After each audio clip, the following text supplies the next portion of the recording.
Hello friends, एक बार फिर से स्वागत है मेरे चैनल पे। तो जैसा कि हम इंडियन कॉन्ट्रैक्ट एक्ट 1872 पढ़ रहे थे, इसके पहले वाले लेक्चर में हमने चैप्टर नंबर 8 डील किया था, जहां पे हमने कॉन्ट्रैक्ट ऑफ इंडेमनिटी और दूसरा कॉन्ट्रैक्ट ऑफ गारंटी, इन दोनों को डिटेल में देखा था। साथ ही साथ हमने एक अलग से लेक्चर बनाया जहाँ पे हमने इन दोनों में डिफरेंस भी देखा था कि इंडेमनिटी क्या होती है और गारंटी की जो संविदा होती है वो क्या होती है। आज का जो सेशन है हमारा वो है आपका चैप्टर नंबर 9 के ऊपर, जो आपका सेक्शन जो बात करता है बेलमेंट के ऊपर, यानी कि उपनिधान क्या होता है। तो धारा 148 से धारा 171 तक के बारे में आज के सेशन में डील करेंगे। और एक चैप्टर और आता है, एक टॉपिक और आता है इसमें, वो है आपका प्लेज यानी गिरवी। तो गिरवी को हम अगली क्लास में डिस्कस करेंगे, ठीक है। तो आज के सेशन में क्या देखेंगे कि उपनिधान यानी कि बेलमेंट क्या होता है। और अगर मान लीजिए कोई ऐसी वस्तु है जिसको कोई व्यक्ति पड़ा हुआ पाता है, कहीं रोड पे कहीं पे गिरा हुआ मिलता है, तो उसके पास क्या अधिकार है, क्या उसको बेच सकता है या अपने पास रख सकता है, तो उसको क्या अधिकार रहते हैं, क्या दायित्व रहते हैं, ये सारी चीज़ें आज के सेशन में डील होने वाली है। तो बने रहे इन तक हमारे साथ। चलिए स्टार्ट करते हैं आज का सेशन। इस वीडियो को लाइक करें, हमारे चैनल को सब्सक्राइब कर बेल आइकन जरूर प्रेस करें हमारी न्यू वीडियो सबसे पहले देखने के लिए। सो फ्रेंड्स, अब यहाँ पे अगर हम कॉन्ट्रैक्ट एक्ट में चैप्टर नंबर 9 की अगर हम बात करें, तो चैप्टर नंबर 9 जो है आपका वो बेलमेंट के बारे में बात करता है, ठीक है। तो बेलमेंट की अगर सेक्शन की बात करें तो यहाँ पे साहब आपका धारा 148 से लेकर धारा 181 यानी 148 टू 181 तक में ये पूरा का पूरा प्रावधान किया गया है। तो जो बेलमेंट है, इसमें बेलमेंट के दो तरीके बताए हैं। पहला तो आता है उपनिधान, जो बेलमेंट बताया गया है, जो धारा 148 से धारा 171 तक में बताया गया है। वहीं दूसरी ओर कहता है कि गिरवी यानी गिरवी के रूप में भी आप उपनिधान कर सकते हैं, यानी बेलमेंट हो सकता है। तो उसको धारा 172 से लेकर धारा 181 तक के प्रावधान के बारे में बताया गया है। अब वहीं अगर हम बात करते हैं इसमें पार्टीज की, तो जो बेलमेंट होता है धारा 148 से 171 के बीच में, तो उसमें दो पार्टी होती है। पहला होता है बेलर और दूसरा होता है बेली, यानी कि एक होता है उपनिधाता और दूसरा होता है उपनिहिती। और उसी तरफ हम अगर यहाँ पे बात करें उसी तरह से, तो गिरवी में भी दो पक्षकार होते हैं, एक होता है पौनर, एक होता है पौनी, यानी कि पण्यमकार और पण्यमदार। अब ये होते क्या हैं, तो सबसे पहली चीज़ तो ये जान लीजिए इसमें कि बेलमेंट में क्या होता है। बेलमेंट में कोई भी जो जंगम संपत्ति होती है यानी कि मूवेबल प्रॉपर्टी होती है, वो किसी एक व्यक्ति से दूसरे व्यक्ति को ट्रांसफ़र की जाती है, यानी दूसरे व्यक्ति को दी जाती है, ठीक है। तो जो देने वाला व्यक्ति है वो कौन कहलाता है, बेलर कहलाता है। और जिसके पास में प्रॉपर्टी गई है वो कौन कहलाएगा, उपनिहिती कहलाएगा। उसी तरीके से यहाँ पे गिरवी में भी होता है, जो देने वाला होता है वो पौनर कहलाता है और जो लेने वाला है वो पौनी कहलाता है, यानी कि पण्यमकार और पण्यमदार। अब ये जो टॉपिक है गिरवी वाला, इसको हम नेक्स्ट क्लास में डिस्कस करेंगे। तो जो आज का जो सेशन है हमारा सिर्फ उपनिधान के बारे में है। तो उपनिहिती और उपनिधाता यानी बेलर और बेली, तो बेलर और बेली के बारे में यहाँ पे डिस्कस करते हैं। तो सबसे पहली चीज़ तो यहाँ पे देखते हैं कि उपनिधान होता क्या है। इसका अगर सामान्य अर्थ की बात की जाए, तो जो उपनिधान है वो एक ऐसा रिलेशन होता है, यानी ऐसा एक संबंध होता है जिसके अंतर्गत क्या किया जाता है, एक व्यक्ति के द्वारा किसी दूसरे व्यक्ति को क्या ट्रांसफर की जा रही है, दी जा रही है, कोई जंगम संपत्ति। यहाँ पे अंडरलाइन करिएगा, यहाँ पे नोट्स जब भी बनाइएगा तो इसको क्या करिएगा, बोल्ड में कर लीजिएगा, हाईलाइट कर लीजिएगा। यहाँ पे क्या किया जा रहा है, एक व्यक्ति के द्वारा अपनी कोई प्रॉपर्टी है, और प्रॉपर्टी कैसी होनी चाहिए, जो जंगम संपत्ति है यानी कि मूवेबल प्रॉपर्टी है, वो किसी दूसरे व्यक्ति के पास किस लिए, किसी प्रयोजन के लिए यानी कि किसी पर्पज़ के लिए क्या की जाती है, यहाँ पर ट्रांसफ़र की जाती है। जब यहाँ पे ये प्रॉपर्टी किसी दूसरे व्यक्ति के पास पहुँच जाती है, तो ये क्या कहलाता है, जो उनका एक रिलेशन बनता है वो क्या कहलाता है, आपका उपनिधान यानी कि बेलमेंट कहलाता है। अब वस्तुओं का जो स्वामित्व होता है, यानी कि जब यहाँ पे एक वस्तु जो है दूसरे को ट्रांसफ़र की जा रही है, जंगम संपत्ति, यहाँ पे क्या होता है, स्वामित्व तो एक ही व्यक्ति के पास होता है। यानी कि जिस व्यक्ति ने, जैसे ए है, ए ने अपनी वस्तु किसको दी है, बी को दी है, यानी अपनी मोटरसाइकिल किसको दे दी, बी को दी कि भैया आप इतने दिन के लिए जाओ चला लो, ठीक है। या फिर बी मांगने आया होगा, तो यहाँ पे इसने क्या कर दी, बेलमेंट कर दी। अब बेलमेंट दो तरीके से होती है, ठीक है, उसको हम आगे डिस्कस करेंगे। तो पहले चीज़ तो यहाँ पे ये देखिए सामान्य अर्थ के बारे में, ठीक है। अब यहाँ पे क्या होता है, जब यहाँ पे एक व्यक्ति ने दूसरे व्यक्ति को ट्रांसफ़र कर दी, तो स्वामित्व किसके पास है, स्वामित्व उसी व्यक्ति के पास रहेगी जो उसका स्वामी है, यानी कि जो ऑनर है, ए है ना, ए की मोटरसाइकिल थी, भले ही किसको दे दी, बी को दे दी, लेकिन स्वामित्व किसके पास रहेगा, ए के पास ही रहेगा। अब यहाँ पे उसका कब्जा किसको ट्रांसफ़र किया जा रहा है, कब्जा यहाँ पे दिया जा रहा है किसी अन्य व्यक्ति को दिया जा रहा है, ठीक है। तो यहाँ पे सामान्य अर्थ क्या निकलता है कि एक व्यक्ति के द्वारा अपनी खुद की जो जंगम संपत्ति है वो किसी दूसरे को क्या की जा रही है, ट्रांसफर की जा रही है, दी जा रही है। किस लिए? किसी पर्पस के लिए, किसी प्रयोजन के लिए दी जा रही है। ठीक है, पर्टिकुलर पर्पस के लिए यहाँ पे दी जाती है और निश्चित अवधि के लिए भी हो सकती है। अब यहाँ पे जो उपनिधान होता है, इसके एग्जाम्पल की अगर हम बात करें तो ऐसा कई स्थितियों में हो सकता है। अब स्थितियाँ ऐसी क्या उत्पन्न हो सकती है, जैसे मान लीजिए किसी की मोटरसाइकिल है, उसने हिफाजत के लिए या फिर जब मरम्मत के लिए किसी व्यक्ति को दिया जाता है। जैसे ए है, ए की मोटरसाइकिल ख़राब हो गई तो उसने बी को दिया। बी एक मैकेनिक है, बी को इसने क्या कर दिया, अपने प्रॉपर्टी को दे दी, उसको कब्जा दे दिया कि भाई तुम बनाओ, ठीक है, इसके बाद जब ये बन जाएगी तो मैं आके ले जाऊँगा और तुम्हारा पैसा दे के जाऊँगा। ठीक है, तो यहाँ पर क्या हुआ कि मरम्मत के लिए इसने दे दी। या फिर मान लीजिए कोई घड़ी है, घड़ी आपने पहनी हुई थी, उसकी टूट गई, अब उस घड़ी को क्या किया आपने, मरम्मत के लिए दे दिया है। कोई अन्य यंत्र है, उसको कारीगर को दे दिया आपने। ठीक है, तो कारीगर को मरम्मत के लिए देना है। सुनार को गहने बनाने के लिए स्वर्ण देना, धोबी को कपड़े देना, यानी कि आपके जो कपड़े हैं उसको आपने धोबी को दे दिए, किसी पर्पस के लिए दिए होंगे। पर्पस क्या है? पर्पस ये है कि उस कपड़े को धुलेगा और प्रेस करके बाकायदा आपको दे देगा। ठीक है, अब यहाँ पे इन सभी का ये संबंध बनता है ना, इसका एक संबंध क्या कहलाता है? आपका उपनिधान कहलाता है। आगे बात समझ में, ये सामान्य अर्थ है। अब इसको अगर हम परिभाषा की बात करते हैं तो परिभाषा आपको धारा 148 में देखने को मिलेगा। धारा 148 में यहाँ पे 3 परिभाषाएं बताई हैं। पहला कहता है कि उपनिधान क्या होता है, उपनिधाता क्या होता है, उपनीति। उपनिधाता कौन होता है? जो बेलर होता है। उपनीति कौन होता है? बेली होता है। अब उपनिधान की बात करें तो यहाँ पे कहता है कि एक व्यक्ति द्वारा दूसरे व्यक्ति को किसी प्रयोजन के लिए, जैसा कि मैंने अभी बताया जो सामान्य अर्थ देखा वहाँ पर भी यही बताया कि एक व्यक्ति ने क्या किया है, जैसे ए है, ए ने क्या किया, अपनी प्रॉपर्टी किसी प्रयोजन को, हो सकता कोई भी पर्पस हो सकता है। ठीक है, तो किसी भी पर्पस के लिए इस संविदा पर, अब यहाँ पे इन दोनों के बीच में एक कॉन्ट्रैक्ट बनता है। ठीक है ना, एक कॉन्ट्रैक्ट हो रहा है, एक संविदा बन रही है ए और बी के बीच में किसी प्रयोजन को लेकर माल का परिधान करना, यानी कि संविदा के आधार पर माल का परिधान करना कि वह प्रयोजन जब पूरा हो जाए, यानी कि जो ए है, ए अपनी मोटरसाइकिल बी को दे रहा है और कह रहा है कि भैया जिस प्रयोजन के लिए मैं तुम्हें दे रहा हूँ, या तो देख रेख के लिए दे रहा होगा या फिर बी को ज़रूरत होगी इसलिए दे रहा होगा। तो जब यहाँ पे बी का प्रयोजन पूरा हो जाएगा या फिर जो भी पर्पज़ है वो पर्पज़ पूरा हो जाने के बाद बी क्या करेगा, उस प्रॉपर्टी को, उस मोटरसाइकिल को वापस कर देगा। किसको? ए को। तो ये क्या कहलाता है आपका, यहाँ पे उपनिधान कहलाता है। आगे बात समझ में, तो यहाँ पे उसको लौटाया जाएगा जब पर्पस पूरा हो जाएगा। या फिर मान लीजिए अगर वो लौटाने का आदेश नहीं देता, ये कहता है कि जब पर्पस पूरा हो जाए तो एक काम करना, जो मेरी मोटरसाइकिल तुम्हारे पास है वो उसको सी नाम के व्यक्ति को दे देना। तो यहाँ पे हो सकता है कि या तो स्वयं ए को कहे कि ए मुझे ही वापस कर देना, या फिर इसके निर्देश पे जिसको भी ये बोलेगा उसको क्या करना होगा, बी क्या करेगा, उसको दे देगा, उस प्रॉपर्टी को लौटा देगा। तो ये उपनिधान कहलाता है। अब उपनिधाता कौन होता है? तो जैसे ए और बी वाला एग्जाम्पल मैंने दिया था, ए ने अपनी मोटरसाइकिल दिया था किसको? बी को। तो ए कौन कहलाएगा? ए यहाँ पे उपनिधाता कहलाएगा, यानी बेलर कहलाएगा। वहीं बी क्या कहलाएगा? बी आपका बेली कहलाएगा। तो माल का परिधान करने वाला व्यक्ति, यानी जिसने माल को डिलीवर किया है, वो कौन कहलाता है? उपनिधाता। और जिसने माल को बाद में पर्पस प्रयोग पूरा होने के बाद रिटर्न करता है जो व्यक्ति, वो क्या कहलाता है? उपनीति कहलाता है, यानी कि बेली कहलाता है।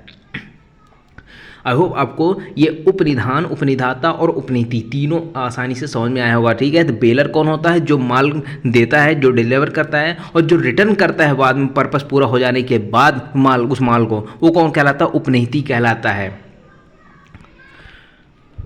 अब इसमें एक स्पष्टीकरण है।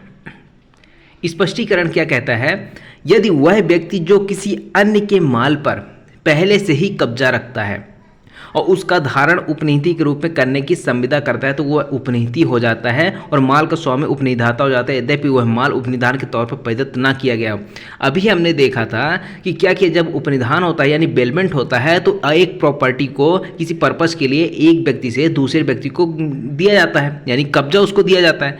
लेकिन यहाँ पर स्पष्टीकरण कहता है कि मान लीजिए ए की मोटरसाइकिल बहुत पहले से बी के पास ही थी, अब बी के पास होती है। अब बाद में क्या होगा कि ए ने बोला कि एक काम करना, कि मेरी मोटरसाइकिल की तुम देख रेख करना, मैं अभी 1 साल के लिए बाहर जा रहा हूँ, 1 साल बाद आऊँगा। तो यहाँ पे क्या हुआ, एक प्रकार से एक बेलमेंट हो जाए, भले ही ये यहाँ पे डिलीवर ना किया गया हो, कब्जा ना दिया गया हो, कब्जा बी के पास पहले से ही है, फिर भी यहाँ पे क्या हो जाएगा, ए जो है आपका बेलर हो जाएगा यानी उपनिधाता हो जाएगा, और बी कौन हो जाएगा, बेली हो जाएगा। तो इसका मतलब ये नहीं है कि अगर आप बी के पास पहले से ही प्रॉपर्टी है तो ये उपनिधान नहीं हो सकता है। यहाँ पे बी के पास पहले से ही भले कब्जा रहा हो, लेकिन जब स्वामी बाद में अगर उसको बोले कि हाँ अब यहाँ पे बेलमेंट का एक संविदा करते हैं, ये प्रॉपर्टी तुम्हारे पास अभी रखना, बाद में लौटा देना, तो ये हो सकता है आपका बेलमेंट। इस तरीके से भी हो सकता है, यानी कब्जा पहले से भी रहा हो तब भी आप बेलमेंट कर सकते हो। और तो जो स्वामी है, वो जिसने प्रॉपर्टी डिलीवर की है, वो क्या कहलाएगा, उपनिधाता कहलाएगा। यानी जो माल का स्वामी है, ऑनर है, वो उपनिधाता कहलाएगा, और जिसको माल प्रदत्त किया गया है वो कौन कहलाएगा, उपनिधि कहलाएगा। अब यहाँ पे उपनिधान के आवश्यक तत्व की बात करते हैं। जो आपका यहाँ पे इसेंशियल एलिमेंट्स की अगर बात करें तो यहाँ पे 4 इसेंशियल एलिमेंट्स हैं। पहला आता है उपनिधान बेलमेंट का, कि माल का कब्जा देना, यानी कि जिस व्यक्ति के पास वो प्रॉपर्टी है, जो जंगम संपत्ति है, मूवेबल प्रॉपर्टी है, वो क्या करेगा, अपनी प्रॉपर्टी का कब्जा किसी दूसरे व्यक्ति को देगा। पहला तो यही है।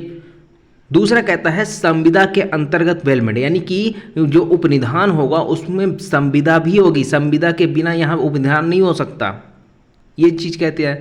तीसरा आता है संविदा कैसी होनी चाहिए, कि आप क्या अभिव्यक्त होनी चाहिए या विवक्षित होनी चाहिए, या किस प्रकार से यहाँ पे जो बेलमेंट की कॉन्ट्रैक्ट है वो किस प्रकार से होना चाहिए।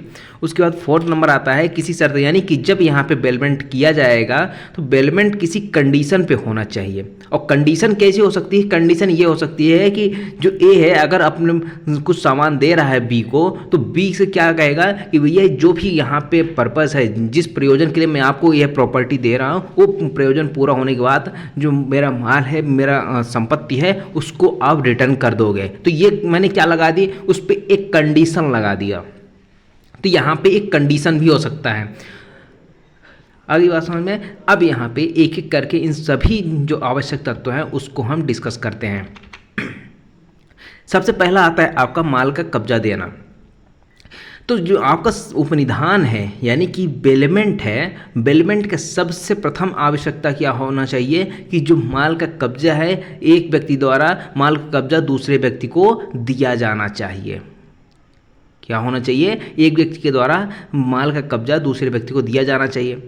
और उपनिधान के लिए आवश्यक है कि माल दूसरे व्यक्ति को उपनिधान के प्रयोजन की पूर्ति के लिए दिया जाए, यानी कि जो आपका उपनिधान हो रहा है, जो माल का आप डिलीवर कर रहे हो, वो किसी प्रयोजन की पूर्ति के लिए होना चाहिए, जो भी पर्पज रहा हो सकता है कि अगर ए बी को अपनी मोटरसाइकिल या स्कूटी दे रहा है, अपनी कार दे रहा है, तो बी के पास कुछ पर्पज होगा, बी कहीं जाना चाहता होगा उस व्हीकल को लेकर, उस गाड़ी को लेकर, और जब भी वो लौट के आएगा तो क्या करेगा, उसको वापस कर देगा ए को। ऐसी कंडीशन तो हो सकती है। तो जो पर्पस है उस पर्पस को पूरा करने के लिए माल का किसी दूसरे व्यक्ति को क्या करना, दिया जाना, उसको कब्जा दिया जाना। और जब इस प्रकार कब्जा दे दिया जाता है ना, तो वो क्या कहलाता है, वो आपका उपनिधान कहलाता है। क्या हो जाता है, जब ए और बी के बीच में ऐसा कब्जा डिलीवर हो गया है और कंडीशन हो गई है, संविदा हो गया है, तो ये एक रिलेशन बनता है। और रिलेशन क्या करना है, कहलाएगा, ये आपका उपनिधान कहलाएगा। अब इसमें एक केस है। केस कौन सा है, उर्जन वर्सेस निकोलस। ये 1894 का है, इंग्लिश लॉ का केस है 1894 का। अब इस केस में क्या हुआ था, देखिए पहले इसके फैक्ट जान लीजिए। फैक्ट क्या था कि एक वादी था जिसने सूट फाइल किया था। वादी क्या था, एक रेस्टोरेंट का, एक रेस्टोरेंट में काफ़ी दिनों से आता जाता था, वहाँ पे खाना खाता था, ठीक है ना, हमेशा रहता था, बहुत पुराना ग्राहक था उस रेस्टोरेंट का। अब वहाँ पे क्या हुआ, एक दिन वादी उस रेस्टोरेंट में गया भोजन के लिए। जब वहाँ पहुँचा उस रेस्टोरेंट में, उस रेस्टोरेंट का एक वेटर आया और उसने क्या किया, उस वादी का कोट जो उसने पहना हुआ था उसके कंधे से उतार कर वहाँ एक जहाँ बैठा था वह वादी, उसके पीछे एक हुक पे टांग दिया। जब यहाँ पे टांग दिया तो उसके बाद ये सब क्या किया गया, एक स्वागत सत्कार में किया गया।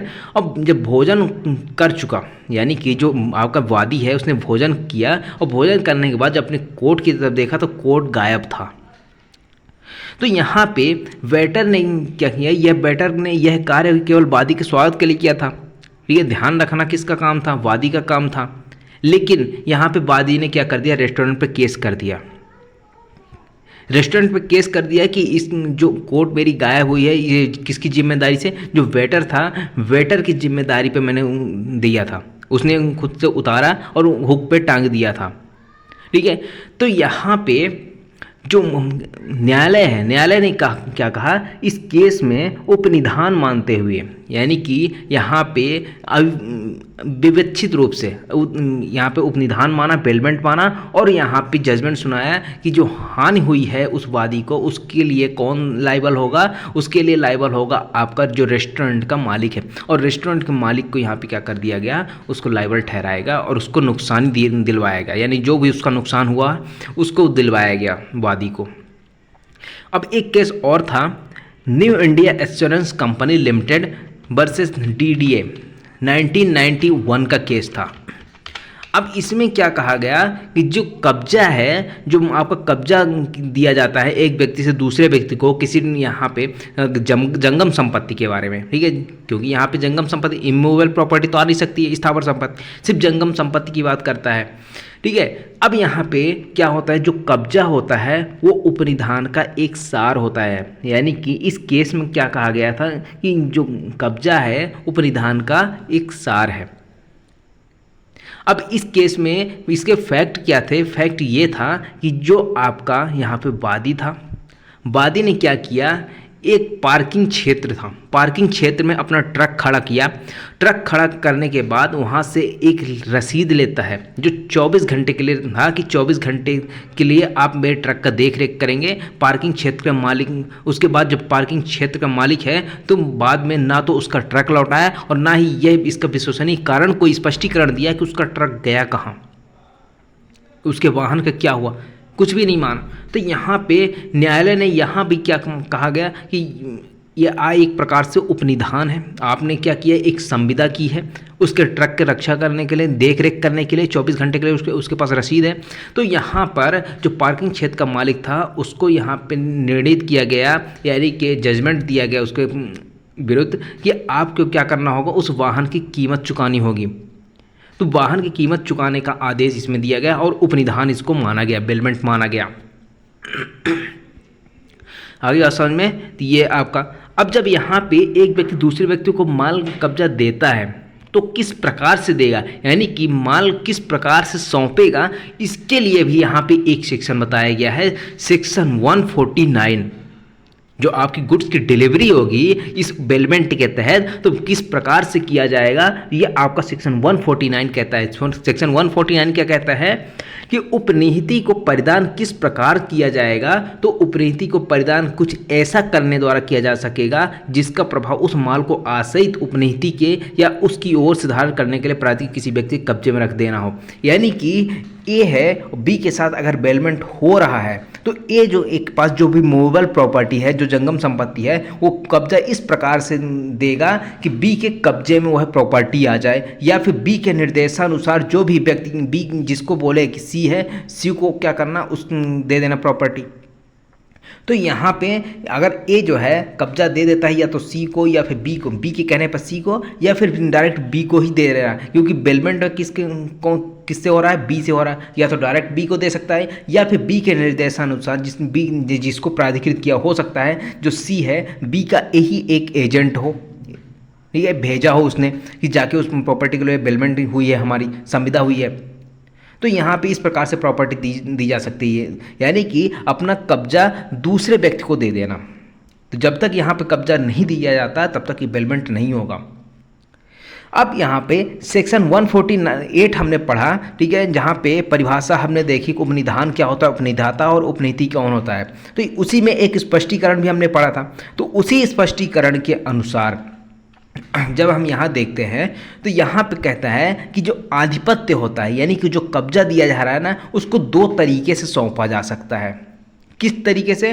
पहला आता है आपका वास्तविक परिधान, यानी कि डायरेक्ट यहाँ पे आप क्या कर दो, उसको परिधान कर दो, डिलीवर कर दो। दूसरा आता है क्या? आणविक कब्जा। वास्तविक कब्जा तो समझ में आता है कि आपने अपनी प्रॉपर्टी क्या कर दी, मोटरसाइकिल किसी दूसरे व्यक्ति को दे दी, उसका कब्जा दे दिया। लेकिन आणविक कब्जा का मतलब क्या होता है? यानी देखिए, पहले तो ये देख लीजिए वास्तविक परिधान, जब उपनिधाता उपनीति को माल का भौतिक आधिपत्य सौंप देता है, यानी कि वो प्रॉपर अपनी मोटरसाइकिल है या फिर उसकी अंगूठी है मान लीजिए सोने की, उसको दे देता है दूसरे व्यक्ति को, ये क्या कहलाता है? भौतिक आधिपत्य, उसको पूरी तरीके से सौंप देना, ये वास्तविक कब्जा कहलाता है। वहीं अगर हम आणविक कब्जा की बात करते हैं तो आणविक कब्जा का मतलब क्या होता है कि इसमें जब आधिपत्य दिया जाता है, यानी कि जब कब्जा दिया जाता है तब माल अपने स्थान पर ही बना रहता है। जैसे अगर मेरी कार है या फिर मान लीजिए मेरे ट्रक है, ट्रक को मुझे देना है, किसी बेलमेंट करना है किसी बी नाम के व्यक्ति के साथ। अब मैंने क्या किया, इसका आधिपत्य तो दे दिया बी को कि भाई यहाँ पे ट्रक खड़ा हुआ है, आप इसमें मैं बेलमेंट कर रहा हूँ, आप ट्रक ले जाना। तो यहाँ पे चाबी मैंने इसको दे दी बी को। तो यहाँ पे जो माल है वो तो अपने स्थान पे है, कहीं इधर उधर हुआ नहीं। बी जब भी आएगा उसको मैंने चाबी दे दी, आधिपत्य दे दिया है, जब आएगा वो ट्रक लेके चला जाएगा। ये क्या कहलाता है? एक आणविक कब्जा कहलाता है। अब यहाँ पे क्या हुआ, ये आणविक कब्जे से माल प्राप्त करने का अधिकार और साधन उपनीति को मिल जाता है, लेकिन यहाँ पे प्रॉपर्टी उसको नहीं मिल रही है। अभी अधिकार तो पूरे मिल गए, जैसे मैंने ट्रक के लिए ट्रक का एग्जाम्पल दिया, उसको ट्रक की चाबी मिल गई, वो तो जब चाहेगा तब ले जा सकता है। ये आणविक कब्जा कहलाता है। अब आणविक कब्जे का उदाहरण देखिए।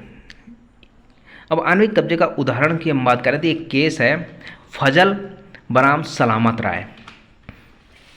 जब फजल बनाम सलामत राय की जो केस है, अब प्रतिवादी यहाँ पे क्या होता है, एक वादी होता है, एक होता है प्रतिवादी। अब क्या हुआ कि प्रतिवादी ने एक डिक्री के निष्पादन में, अब यहाँ पे प्रतिवादी के फेवर में कोई डिक्री आई थी, तो यहाँ पे उसने क्या किया कि उस डिक्री के निष्पादन के लिए वादी का घोड़ा, यानी वादी के पास एक घोड़ा हुआ करता था, उसको अपने कब्जे में ले लिया कि जब तक ये इसका निष्पादन नहीं करेगा, डिक्री का निष्पादन नहीं करेगा, तब तक मैं यहाँ पर उसका घोड़ा नहीं लौटाऊंगा। अब क्या हुआ कि वादी ने क्या कर दिया, डिक्री का भुगतान कर दिया, यानी जो प्लेंटिफ है उसने क्या कर दिया, उस डिक्री में जो भी रकम रही होगी, जो भी राशि रही होगी, उसका भुगतान कर दिया। अब यहाँ पे जो प्रतिवादी था, प्रतिवादी क्या कहना था कि मैंने तो घोड़ा लाया था इसका, यानी वादी का घोड़ा मेरे पास था, तो घोड़े ने कुछ खाया पिया भी होगा, खिलाने पिलाने का भी खर्चा हुआ, तो जब तक वो खर्चा नहीं देगा तब तक मैं घोड़ा को वापस नहीं करूँगा, इनकार कर दिया। अब प्रतिवादी के कब्जे में होते हुए, यही लौटाया तो नहीं, लेकिन प्रतिवादी कब्जे में होते हुए घोड़ा हो गया चोरी, तो अब किसकी जिम्मेदारी बनती है? तो यहाँ पर जो न्यायालय है, न्यायालय ने यहाँ निर्णित किया कि जो प्रतिवादी है वो दायी होगा, यानी कि प्रतिवादी लायबल होगा उस घोड़े को वापस करने के लिए या फिर उसका रकम लौटाने के लिए। क्यों? क्योंकि न्यायालय ने कहा कि जब घोड़ा लौटाने का आदेश किया गया था, यानी जिस तारीख को घोड़ा लौटाने का आदेश किया गया था न्यायालय के द्वारा, तो वैसे ही क्या हुआ, दोनों पक्षकारों को जो संबंध है वो सेक्शन 148 के स्पष्टीकरण के अनुसार उपनिधान का रूप ले लेता है। 148 के स्पष्टीकरण हमने क्या पढ़ा था कि कब्जा उसके पास पहले से ही हो, बाद में क्या हो रहा है, उपनिधान हो रहा है। तो यहाँ पर उसके पास घोड़े का कब्जा पहले से था। अब यहाँ पे जब पहले से था और लौटाने का भी आदेश हो गया, तो 148 के स्पष्टीकरण के तहत ये क्या हो जाता है, एक बेलमेंट हो जाता है, बेलमेंट का संबंध स्थापित हो जाता है, तो यहाँ पर उसको लौटाना होगा। आगे बात समझ में ये हो गया। अब बात करते हैं दूसरा, हमने आवश्यक तत्व पढ़ा था कि संविदा के अंतर्गत होना चाहिए। क्या होना चाहिए? बेलमेंट होना चाहिए। तो यहाँ पे जब माल का परिधान किया जाता है संविदा के अंतर्गत, तो यहाँ पे संविदा के अंतर्गत दिया जाना चाहिए, यानी कि जब बेलमेंट होता है तो उसमें जो कब्जा दिया जाता है तो एक कॉन्ट्रैक्ट होता है, कॉन्ट्रैक्ट के अंतर्गत दिया जाना चाहिए, ठीक है। और यहाँ पे क्या कहा जाता है कि जो संविदा के बिना अगर यहाँ पे बेलमेंट हो रहा है तो बेलमेंट होगा ही नहीं, यहाँ पे सेक्शन 148 के संबंध में नहीं बनेगा अगर संविदा के बिना किया जा रहा है। तो उसी से रिलेटेड कुछ केस लॉ भी है जो बाद में कहा गया कि बिना संविदा के भी यहाँ पे हो सकता है बेलमेंट। पहला केस था यहाँ पे राम गुलाम बनाम उत्तर प्रदेश राज्य 1950 1950 का मामला था। अब यहाँ पे इस केस में क्या होता है कि वादी के कुछ गहने चोरी गए, यानी जिसने सूट फाइल किया, यानी जो वादी था, वादी के पास कुछ गहने थे सोने के, और वो गहने चोरी हो जाते हैं। क्या हो जाता है? चोरी हो जाता है। जब चोरी होता है तो उसने कंप्लेन वगैरह लिखाई होगी, बाद में क्या होता है, पुलिस को वो उसके गहने मिल जाते हैं। अब पुलिस वाले, कब्जा किसके पास है? सोन जो गहने थे, गहने का कब्जा किसके पास है? पुलिस वालों के पास। अब जब पुलिस वालों के पास कब्जा है, कब्जा उस वादी को देते उससे पहले ही पुलिस वालों के पास से ही चोरी हो गया, यानी एक बार चोरों को पकड़ के माल को बरामद कर लिया गया पुलिस के द्वारा, लेकिन अब पुलिस के पास से ही गायब हो गया। तो वादी ने क्या किया? वादी ने इस सरकार पे ही यहाँ पे सूट फाइल कर दिया। वादी का कहना था कि अगर यहाँ पर पुलिस वाले के पास कब्जा है तो पुलिस वाले अगर यहाँ पे हमारा माल नहीं लौटा रहे, हम दोनों के बीच में क्या हो जाता है, एक बेलमेंट बन जाता है। तो यहाँ पे जो था इस केस में कहा गया, जो वादी था, वादी के दावे को अस्वीकार कर दिया गया। कहा गया कि हम पुलिस वालों के बीच में और तुम्हारे बीच में कोई भी ऐसी संविदा नहीं थी, ठीक है, और संविदा के बिना उपनीति का दायित्व तो सरकार पर उत्पन्न नहीं होता है, यानी बेलमेंट नहीं बनेगा, क्योंकि जिसका गहना चोरी यानी वादी जो है और पुलिस वालों के बीच में कोई ऐसी संविदा हुई ही नहीं थी। उन्होंने सिर्फ रिकवर किया था और रिकवर करने के बाद लौटाना था, लेकिन किसी कारण चोरी हो गया। तो यहाँ पे जो सरकार है वो आपके गहनों को उपनीति नहीं थी, इसलिए आप उससे उनके ऊपर निधान का केस नहीं ला सकते हैं। अब यहाँ पे जब ये जजमेंट आया तो इसमें कई आलोचनाएं हुई, कई जूरिस्ट थे उन्होंने आलोचना की। अब इस केस को जो यहाँ पे निर्णय आया था इसको परिवर्तित किया गया। केस था Lasalgaon merchants cooperative bank limited, Prabhudas Hathibhai 1966 का केस था। अब इस मामले में ये स्वीकार किया गया था कि बिना संविदा के भी उपनीति का दायित्व उत्पन्न हो सकता है, यानी कि कॉन्ट्रैक्ट अगर ना भी हो तब भी यहाँ पे जो आपका बेली है, बेली का राइट उत्पन्न हो जाए, यानी कि ड्यूटी उत्पन्न हो सकती है। अब इस न्यायालय के न्यायाधीश थे नायक। उन्होंने कहा कि मेरा विचार है, यानी मेरा मतलब न्यायाधीश नायक का विचारानुसार जब किसी व्यक्ति का माल सरकार के आधिपत्य में आ जाता है, यानी कि जब भी कोई प्रॉपर्टी का मतलब यहाँ कहने का मतलब जो जंगम संपत्ति है, जो जंगम संपत्ति अगर किसी सरकार के अधीन आ गई है, सरकार के कब्जे आधिपत्य में आ गई है, तो सरकार कौन हो जाएगी? उपनीति हो जाएगी, उपनीति का दायित्व ग्रहण कर लेती है। भले ही सरकार और जो भी है उन जिसकी प्रॉपर्टी है उन दोनों के बीच में कोई भी एग्रीमेंट कॉन्ट्रैक्ट ना हुआ हो,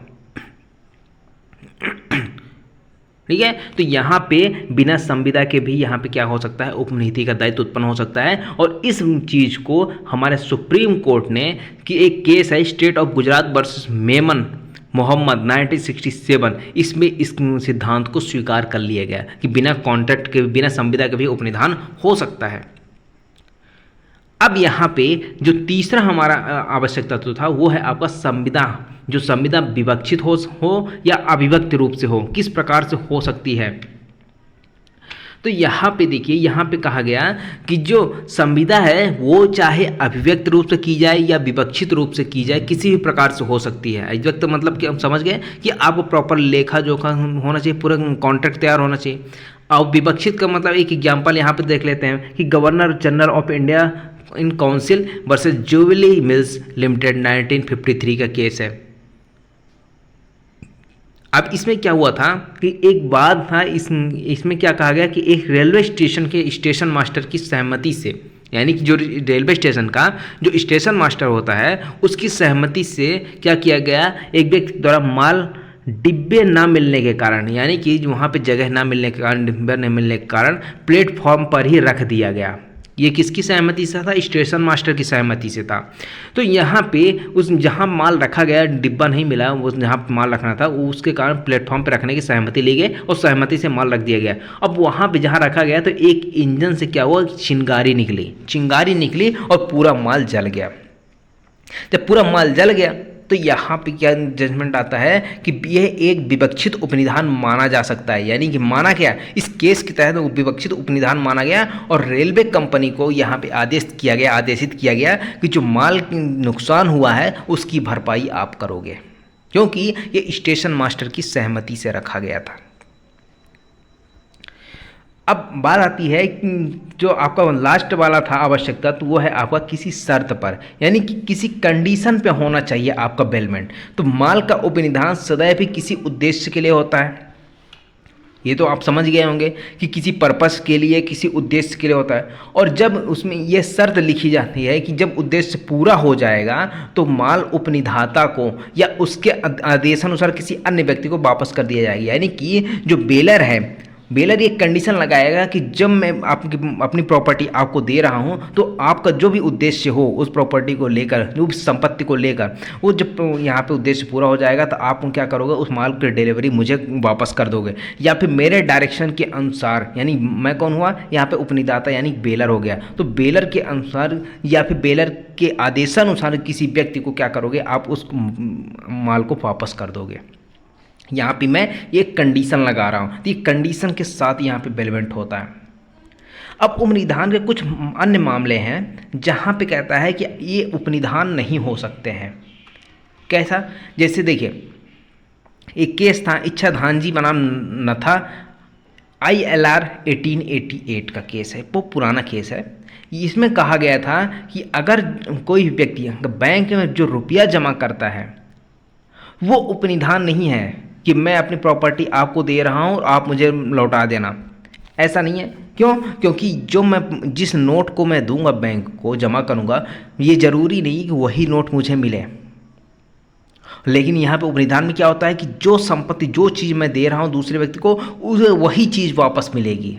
तो यहाँ पे ये उपनिधान नहीं है कि आप बैंक में जो पैसे जमा कर रहे हो और उसको वापस लेने के लिए, ये आपको बेलमेंट नहीं कहलाएगा।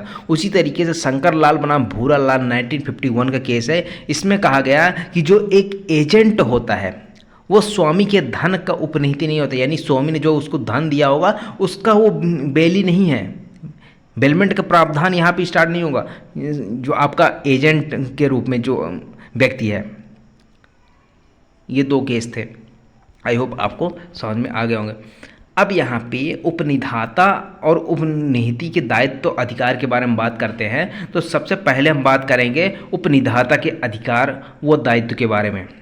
तो सबसे पहली चीज़ सेक्शन 153 में अगर आप देखोगे अधिकार की बात अगर हम करें तो सबसे पहले यहाँ पे आता है कि यदि उपनिहिती शर्तों से असंगत कार्य करे तो उपनिधाता के विकल्प पर सुनवाई करनी हो। ये किसके पास अधिकार है? ये उपनिधाता यानी कि जो आपका बेलर है, ये बेलर के पास ये आपका राइट है कि जब आपका माल जिसको दिया है, यानी कि ए जो है मान लीजिए बेलर है और बी बेली है, और ए ने अपनी प्रॉपर्टी किसको दी? बी को दी। अपनी कार किसको दे दी? बी को दी।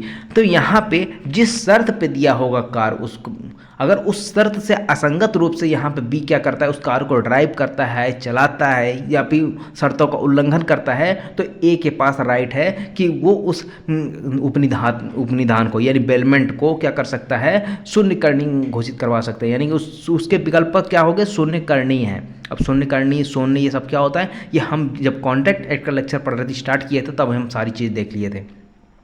उसी तरीके से आपको 162 में भी यहाँ पे उसके राइट मिल जाएंगे उपनिधाता के। रीड विथ कर लेना 153 के साथ, इसको हम आगे पढ़ेंगे, डिटेल में पढ़ेंगे।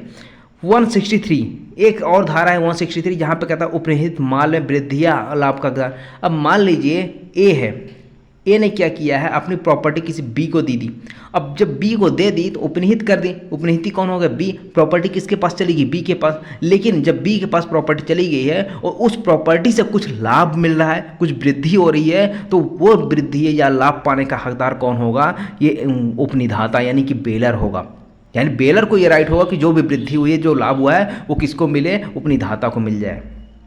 उसी तरीके से ये अधिकार तो मिले, साथ में दायित्व भी है। दायित्व क्या है? 150 में सेक्शन 150 कहता है कि माल की त्रुटियों को प्रकट करना है। यानी कि अगर मैं अपनी कार किसी व्यक्ति को दे रहा हूँ तो मैं इस चीज़ को बताऊँगा कि भाई उस कार में क्या क्या त्रुटियाँ हैं, क्या गलतियाँ हैं, जिसके कारण से आपको नुकसान ना हो। ये मुझे बताना मेरा दायित्व है। उस तरीके से 164 यहाँ पे कहता है कि ऐसी कोई हानि जो उपनिधाता के कारण उठाए उसकी भरपाई करना। यानी कि अगर मैंने त्रुटियों को नहीं बताया और उस के कारण जो उपनिहिती है यानी जो बेली है वो क्या कर रहा है, कोई हानि उठा रहा है, उसको कोई नुकसान हो रहा है, तो उसकी भरपाई मुझे करनी होगी, यानी कि बेलर को करनी होगी। यह आपका उपनिधाता और उपनिहिती। अब उपनिहिती के बारे में बात करते हैं, उपनिहिती के अधिकार और दायित्व की बात करते हैं। तो सबसे पहला जो आपका अधिकार आता है उपनिहिती का, वो है आपका सेक्शन नंबर 152 में। यहाँ पे कहता है यदि उपनिहिती ने धारा 151 के परिणाम में माल की देखरेख की हो तो हानि के लिए दायी नहीं हो। यानी कि जो आपका दायित्व जो उपनिहिती है उसका दायित्व कहाँ पे बताएगा, 151 में क्या कहता है, माल के प्रति सतर्कता बरतना। यानी कि अगर मैंने आपको अपनी प्रॉपर्टी आपको दी है, उपनिधान किया है, तो आप उस माल का उस प्रॉपर्टी को उसी तरीके से सुरक्षित रखेंगे जिस तरीके से आपकी खुद की प्रॉपर्टी होती है। ठीक है, तो यहाँ पे आप पूरी सतर्कता बरतेंगे। अगर आपने ये चीज़ किया है तो उसके बाद ही अगर कुछ नुकसान हो रहा है तो आप उस नुकसान की भरपाई करने के लिए जिम्मेदार नहीं है। ये अधिकार है आप उपनिहिती का, बेली का, जिसको मैंने अब डिलीवर किया हुआ है प्रॉपर्टी। उसके बाद आता है सेक्शन नंबर 158। यहाँ पे अधिकार बताइए। यहाँ पे कहता है उपनिहिती को जहाँ पारिश्रमिक नहीं मिलता वहाँ वह पेयों को प्राप्त कर सकता है। यानी कि अब मान लीजिए मैंने अपने कुछ संपत्ति दी है दूसरे व्यक्ति को कि आप इसकी देखरेख करेंगे और मैं उसको कुछ पारिश्रमिक भी नहीं देता हूँ। ठीक है, अगर पारिश्रमिक नहीं देता हूँ, कुछ सैलरी नहीं देता हूँ, फिर भी वो कुछ कर रहा है, उसकी केयर कर रहा है उस प्रॉपर्टी की, और उस केयर करने में कुछ उसके व्यय हुए हैं, कुछ खर्चा हुआ है, तो वो मुझसे वसूल कर सकता है। ये किसके अधिकार हैं, ये बेली के अधिकार हैं। उसके बाद आता है सेक्शन नंबर 166। यहाँ पे कहता है बिना हक वाले उपनिधाता को माल वापस करने पर उत्तरदायी नहीं होगा। यानी कि मान लीजिए ए ने क्या किया, बी को अपनी कोई प्रॉपर्टी बेलमेंट कर दी, यानी उपनिधान कर दिया। अब बाद में क्या हुआ, बी ने उस प्रयोजन पूरा होने के बाद उस प्रॉपर्टी को ए को वापस कर दी, या फिर ए के डायरेक्शन में किसी अन्य व्यक्ति को वापस कर दी। अब यहाँ पे बाद में पता चलता है बी को कि कोई उसका मालिक कोई और था, मैंने किसी और को रिटर्न कर दिया, तो यहाँ पे बी जिम्मेदार नहीं होगा। क्यों? क्योंकि ये सद्भावनापूर्वक अगर बी रिटर्न कर देता है उसकी समझ के, तो यहाँ पे उसका जिम्मेदार नहीं होगा। उसके बाद आता है सेक्शन नंबर 154, जहाँ पे माल का अपराधिकृत प्रयोग करते हुए नुकसान के लिए प्रतिकार देना। यानी कि जिसको मैंने प्रॉपर्टी दी है वो अगर अपराधिकृत नहीं है उस प्रॉपर्टी यूज करने के लिए, फिर भी यूज करता है, तो यहाँ पे उसको जो भी नुकसान हुए होंगे वो भरपाई करेगा। इसके साथ आपको सेक्शन नंबर 155 से लेकर 157 तक पढ़ना है। उसके बाद धारा 160। धारा 160 क्या कहती है, समय के पूरा होने या प्रयोजन पूरा होने पर माल को वापस किया जाना। अब यहाँ पे उपनिहिती का यह दायित्व तो बन जाता है कि जब भी समय पूरा हो जाए, यानी जिस टाइम के लिए मैंने मान लीजिए 2 दिन के लिए अपनी कार दी है किसी व्यक्ति को, अगर वो 2 दिन कंप्लीट हो जाता है तो मुझे वापस करेगा। या फिर अगर मान लीजिए जो भी जिस प्रयोजन के लिए मैंने कार दी हुई है, अगर वह प्रयोजन पूरा हो जाता है तो वो उस प्रयोजन के बाद उस माल को वापस कर देगा। ये किसकी ड्यूटी बनती है, यहाँ पे उपनिहिती यानी बेली जो है।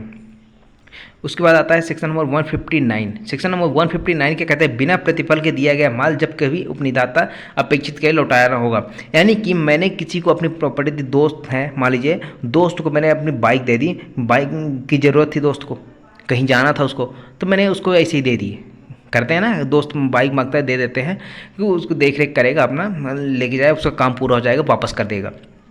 तो यहाँ पे मैंने दोस्त को दे दी, उससे कुछ प्रतिफल भी नहीं लिया, मैंने कुछ कंसिडरेशन नहीं लिया, फ्री में दे दिया है। तो जब फ्री में अगर दिया है ना, तो मैं कभी भी उस दोस्त से ये कह सकता हूँ कि प्रॉपर्टी को मुझे दे दो, मुझे ज़रूरत है। ठीक है, ज़रूरत नहीं भी होगी फिर भी क्या कर सकता हूँ, अब मेरी प्रॉपर्टी मैंने फ्री में दी है, मैं अब मांग सकता हूँ। और जब भी मैं ऐसी अपेक्षा करूँगा तो उसको लौटाना पड़ेगा बाइक को। उसके बाद आता है सेक्शन 165, जब संयुक्त स्वामी द्वारा उपनिधान हो तब किसी एक को परिधान से मुक्त।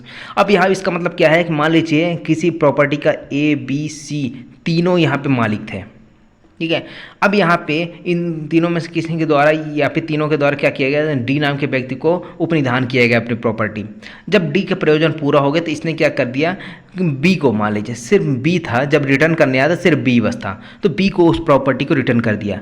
तब यहाँ पे शेष 2 जो हैं C और A, इन दोनों को यहाँ पे बताने की जरूरत नहीं, यहाँ पे मुक्त हो जाता है। जो D है वो मुक्त हो जाएगा अपने परिधान करने से। क्योंकि ये संयुक्त स्वामी थे, संयुक्त स्वामी में किसी को भी यहाँ पे परिधान करके किया जा सकता है। उसके बाद आता है सेक्शन नंबर 161 जहाँ पे कहता है माल सम्यक रूप से वापस ना किया जाए तब उपनीति उत्तरदायित्व होगा। अब यहाँ पे जब माल जो है वो सम्यक रूप से वापस नहीं किया जाता है तब फिर यहाँ पे उपनीति का उत्तरदायी है कि उसको वापस करें। ये आपको अभी इसको डिटेल में सब पढ़ेंगे। अब बात करते हैं उपनिधाता के कर्तव्य की। अगर हम बात करते हैं तो धारा 150 के अनुसार उपनिधाता 2 श्रेणियों में होता है, ठीक है। जो उपनिधाता है यहाँ पे 2 तरीके से होते हैं। पहला आता है निःशुल्क उपनिधाता, दूसरा सशुल्क उपनिधाता, यानी कि आपका जो बेलर है। अब यहाँ पे कैसे हो सकता है, जैसे अभी मैंने एग्जाम्पल दिया है कि दोस्तों को मैंने अपनी बाइक दे दी, ये निःशुल्क रूप से हो गया। सशुल्क मतलब कि मैंने अपनी बाइक किराए पर दी हुई है या फिर मैंने अपनी कार किसी को किराए पर दी हुई है, ये सशुल्क हो जाता है। आगे और समझ में ये हो गया। अब बात करते हैं धारा 150 की। धारा 150 क्या कहता है, उपनिहित माल की त्रुटियों को प्रकट करने का उपनिधाता। अब यहाँ पे एक क्रम से पूरे सेक्शन हम यहाँ पे डिस्कस करेंगे, ठीक है। तो धारा 150 क्या कहती है, उपनिहित माल की त्रुटियों को प्रकट करने का उपनिधाता का कर्तव्य। यानी उपनिधाता कौन होता है, जिसने माल को डिलीवर किया है। मैं बार बार बोल रहा हूँ उपनिधाता कौन होता है, ठीक है। जो बेलर होता है, मैंने अपनी प्रॉपर्टी आपको दी है बेलमेंट के लिए, आप किसी पर्पस के लिए, तो मैं कौन हो गया, मैं हो गया आप यहाँ पे बेलर और आप कौन हो गए यहाँ पे बेली।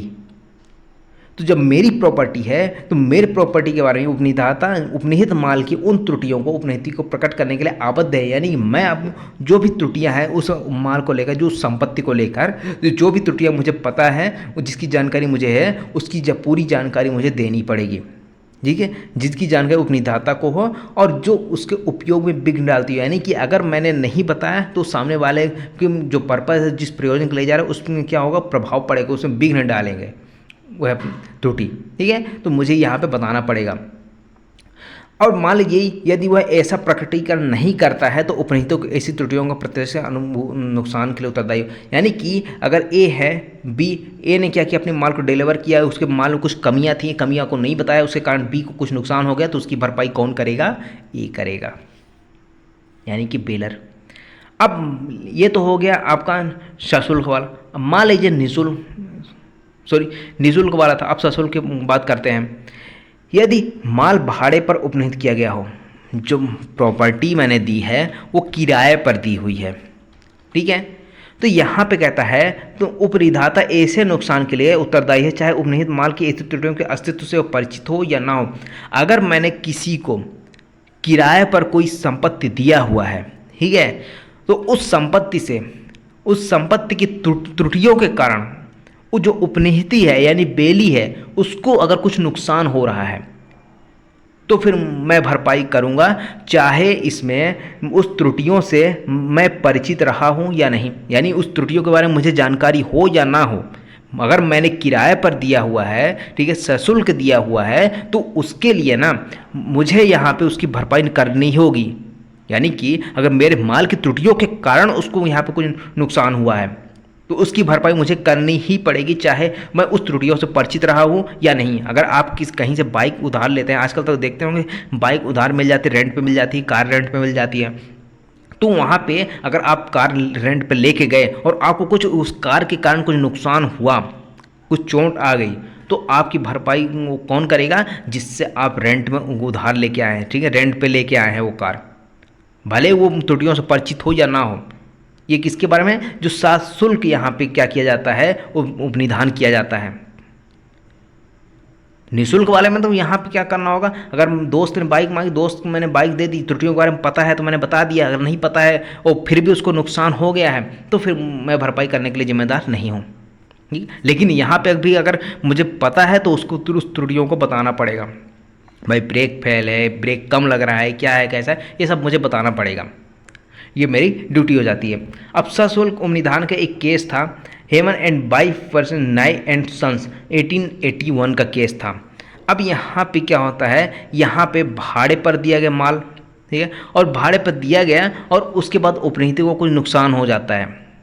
जो मालिक जो बादी था, बादी ने क्या किया, कुछ बग्घी उधार ली, बग्घी आती है ना जो घोड़े के साथ लगी होती है, बैठ के जाते हैं आप, 1881 का केस था भाई, उस टाइम बग्घी चलती थी, तो बग्घी उसने उधार मतलब रेंट पे ली, भाड़े पर, और भाड़े पर लेने के बाद उसके जो लिया कुछ गया कुछ दूर, और उसके बाद उसके परिवार जो थे सब बैठे हुए थे। अब उस बग्घी में कुछ नुकसान हुआ और वहाँ पे कुछ टूट के गिर गया, नट वगैरह नीचे जो भी लगे हुए बोल्ट वगैरह लगे होते वो टूट गया, जिसके कारण से पहिया रुके नहीं और चोट लग गई, लोग गिर गए। अब जब गिर गए तो उन्होंने जो सूट फाइल किया, तो सूट फाइल करने के बाद यहाँ पे उपनिहिती को क्या कहा गया कि आप भरपाई के लिए जिम्मेदार नहीं है। कौन जिम्मेदार होगा? जिम्मेदार होगा आपका बेलर, यानी जिससे आप रेंट पे लेके आए हो, उधार यानी कि उधार सॉरी यहाँ पे भाड़े पर लेके आए हो, वो क्या करेगा? आपको नुकसान ही देगा। आगे और समझ में। अब बात करते हैं उपनिहिती के कर्तव्य के बारे में। यहाँ पे उपनिहिती का जो कर्तव्य है वो सेक्शन 151 के अनुसार रहता है। सेक्शन 151 क्या कहता है? सतर्कता का कर्तव्य। सतर्कता का मतलब कि अगर मैं अपने प्रॉपर्टी आपको दे रहा हूँ, बेलमेंट कर रहा हूँ, उपनिधान कर रहा हूँ, तो ये मैं समझता हूँ कि आप उस प्रॉपर्टी को बिल्कुल अपनी प्रॉपर्टी की तरह ट्रीट करेंगे और बिल्कुल सुरक्षित रखें। जैसे अपनी आपकी खुद की प्रॉपर्टी होती तो आप ट्रीट करते उसको ना कि सेफ रखते, सुरक्षित रखते, कोई इधर उधर नहीं होता, तो आप उसी तरीके से क्या करेंगे? मेरे प्रॉपर्टी का भी ध्यान रखेंगे। तो ये सेक्शन 151 कहता है। तो यहाँ पे कहता है कि अगर 151 के तहत सतर्कता पूरी बरती गई थी उपनिहिती के द्वारा और फिर भी नुकसान हो जाता है तो आप लायबल नहीं होंगे नुकसान के लिए, ठीक है। लेकिन यहाँ पे आपको 151 की कंडीशन फुलफिल करनी पड़ेगी। यहाँ पे कहता है उपनिधान की सभी दशाओं में उपनिहिती आबद्ध है। उपनिहिती क्या किस चीज़ के लिए आबद्ध है? कि वह अपने को उपनिहित माल के प्रति, यानी कि उसको जो उपनिहित किया गया है, बेलमेंट किया गया है जो प्रॉपर्टी, उसको वैसे ही सतर्कता से बरतेगा जैसे कि मामूली प्रज्ञा वाला मनुष्य, यानी कि अगर खुद की किसी की प्रॉपर्टी होती तो वो अपने अनुसार रखता ना, सुरक्षित रखता, उसी तरीके से वो क्या करना होगा? उस माल के प्रति बरतना होगा। और यहाँ पे उसका परिणाम जो भी हो, क्वालिटी जो भी मूल्य है, उसको उसी तरह से रखेगा जैसा अपने खुद की प्रॉपर्टी की रखता। ये आपका सतर्कता वाला कर्तव्य है। अगर उपनिहिती ने ऐसा फुलफिल कर दिया तो फिर यहाँ पे अगर नुकसान हो भी जाता है तो भी यहाँ पे वो भरपाई करने के लिए जिम्मेदार नहीं होगा उपनिहिती। सेक्शन नंबर 152 कहता है उपनिहित चीज़ की हानि आदि के लिए उपनिहिती कब दायी नहीं है। तो यहाँ पे कहता है वही चीज़ कहता है कि जब सेक्शन 151 के जो परिणाम है वो फुलफिल हो जाए, यानी सतर्कता कर्तव्य पूरा हो जाए, तो फिर यहाँ पे लायबल नहीं होगा। अब सतर्कता साबित करने का भार किसके ऊपर होगा? तो यहाँ पे कहता है कि जो सतर्कता है कि हम सतर्कता पूरी बरती गई थी या नहीं, ये चीज़ उसका साबित करने का भार किसके ऊपर है? उपनिहिती पर होता है, यानी कि जिसको मैंने प्रॉपर्टी डिलीवर की हुई है, ठीक है, बेली के ऊपर यहाँ पे साबित करने का भार होगा, बर्डन ऑफ प्रूफ होगा कि वो बताया कि सतर्कता पूरी तरह से बरती गई थी और फिर भी यहाँ पे नुकसान हो गया। अगर ये साबित कर देता है तो वो लायबल नहीं होगा उस नुकसान के लिए, अगर साबित नहीं कर पाता तो लायबल होगा फिर नुकसानी के लिए। उसके बाद आता है सेक्शन 153 क्या कहता है? उपनिहिती के ऐसे कार्य द्वारा जो शर्तों से असंगत हो उपनिधान का पर्यवसान। अब मान लीजिए ए है, ए ने प्रॉपर्टी बी को दी, किसी कंडीशन पे दी, और उस कंडीशन से अलग हट के क्या कर रहा, कुछ कार्य किया जा रहा है बी के द्वारा, तो यहाँ पे ए के विकल्प पर वो जो इस संविदा हुई है वो शून्य करनी हो सकती है। लेकिन किसके विकल्प पर ये पूछा जा सकता है, किसके विकल्प पर शून्य करनी हो सकती है संविदा के असंगत कार्य करने के लिए, संविदा से असंगत कार्य करने के लिए? तो यहाँ पे ए यानी उपनिधाता के विकल्प पर शून्य करनी, यानी कि बेलर की यहाँ पे विकल्प पर शून्य करनी होगा, वॉइडेबल होगा। उसके बाद आता है 154 कहता है उपनिहित माल का अपराधिक उपयोग करने में उपनिहिती का दायित्व। अब मान लीजिए उपनिहिती है, उपनिहित माल का ऐसा कोई उपयोग करे जो उपनिधान की शर्तों के अनुसार ना हो, यानी कि जो शर्त लिखी गई थी, जो शर्त थी, जिस शर्त पर दिया गया था उस शर्त के अनुसार ना हो, तो फिर उस तरीके से अगर उपयोग किया जाता है और उपयोग के दौरान अगर कोई माल में नुकसान हो जाता है तो उसका भरपाई कौन करेगा? तो उसका भरपाई करेगा आपका उपनिहिती, ठीक है। तो उपनिधाता को प्रतिकर देने का दायी कौन होगा? वो जो आपका उपनिहिती है। उसके बाद आता है उपनिहित माल में उपनिहिती द्वारा मिश्रण कर देना। अब देखिए 155 से धारा 157 तक में 3 चीज़ें बताई गई है। जैसे ए ने कुछ अपना माल दिया है, ठीक है, यानी कि कुछ संपत्ति, जंगम संपत्ति किसको दिया है? बी को दिया है रखने के लिए या फिर किसी पर्पस के लिए। अब बी क्या करता है? उस माल में कुछ मिश्रण कर देता है, अपना कुछ माल मिला देता है, उसमें कुछ अपनी संपत्ति कुछ उसमें मिला देता है। तो यहाँ पे ये क्या हो जाता है? मिश्रण हो जाता है। अब इस 3 तरीके हैं। पहला आता है धारा, यहाँ पे कहता है उपनिहिती का पहला तो ये कर्तव्य है कि उपनिधाता का माल अपने माल के साथ मिश्रित ना करें, ये तो उसकी ड्यूटी है। लेकिन फिर भी अगर वो करता है तो यहाँ पे 3 कंडीशन है। सेक्शन नंबर 155 कहता है कि यदि वो ऐसा उपनिधाता की सहमति से करता है, यानी कि जो बेलर है, बेलर की सहमति से बेली क्या कर रहा है, बेलर की जो प्रॉपर्टी है उसमें अपनी प्रॉपर्टी मिला रहा है, तो यहाँ पे होने दे रहा है। तो यहाँ पे जो मिश्रित माल है, यानी जो माल को मिलाया गया है, जो मिश्रण बना है, उसमें क्या होगा, आनुपातिक हित होगा। जितना मिलाया गया है किसका, उपनिहिती का, उसका होगा रेशियो। अब ये रेशियो वाइज चलेगा, ये जितना रेशियो किसका होगा, उपनिधाता के माल का, उतना उसको मिल जाएगा। और जितना किसके पास होगा, उपनिहिती के पास जिसने मिलाया होगा, वो उसका रेशियो उसके अनुसार डिसाइड हो जाएगा। ठीक है, जैसे 40% किसका था यहाँ पे, उपनिहिती का, और 60% किसका था, उपनिधाता का, यानी बेलर का और बेली का। तो यहाँ पे 60% माल किसको मिल जाएगा, यहाँ पे उपनिधाता का, और 40% किसको मिल जाएगा, उपनिहिती को। अब सेक्शन 155 तो कहता है सहमति के साथ था, लेकिन 156 कहता है यदि मान लीजिए बिना सहमति, यानी उपनिहिती जो है बिना उपनिधाता के सहमति के माल का मिश्रण कर देता है, तो यहाँ पे क्या किया जाएगा, उस माल के जो मिश्रण किया गया है उसको अलग करवाया जाएगा। ठीक है, उसका विभाजन करवाया जाएगा माल का, और विभाजन में जो भी खर्चे आएंगे वो कौन वहन करेगा, उपनिहिती वहन करेगा। क्यों, क्योंकि यहाँ पे उपनिधाता की सहमति के बिना कर रहा है ये मिश्रण। ठीक है, ये सहमति से या सहमति के बिना हो गया। अब मान लीजिए यहाँ पे 157 कहता है कि यदि जो मिश्रित किया गया है माल को, अगर उसको अलग नहीं किया जा सकता है, तो फिर क्या करना होगा, उपनिहिती उसके लिए क्या करेगा, हानि के लिए प्रतिकर देगा। किसको देगा, उपनिधाता यानी बेलर को देगा। ये 3 चीज समझ में आई। अब बात करते हैं सेक्शन नंबर 158 की, आवश्यक व्ययों का उपनिधाता द्वारा प्रतिसंधाय। अब जो आवश्यक व्यय हुए होंगे उसका संदाय कौन करेगा, उपनिधाता। और यहाँ पे कहता है जहाँ उपनिधान के शर्तों के अनुसार उपनिहिती द्वारा उपनिधान के माल की देखरेख करता है और उसे कोई पारिश्रमिक नहीं मिलता है। अब यहाँ मैंने बताया था, जब हमने डायग्राम पढ़ा था, वो उपनिधाता और उपनिहिती के कर्तव्य दायित्व पढ़े, वहाँ पे मैंने बताया था कि अगर ए है, ए अपनी प्रॉपर्टी बी को दे देता है देख रेख करने के लिए, और बी इसको पूरा देख रेख करता है, लेकिन बी को कोई पारिश्रमिक नहीं मिलता है, कोई खर्चा नहीं मिलता है। ठीक है, फ्री फोकट में काम कर रहा है, लेकिन बी ने जो देख रेख की उसमें कुछ खर्चा हुआ बी का, तो बी क्या कर सकता है, उस खर्चे को मांग सकता है ए से, और ए क्या करेगा, उस खर्चे को देगा।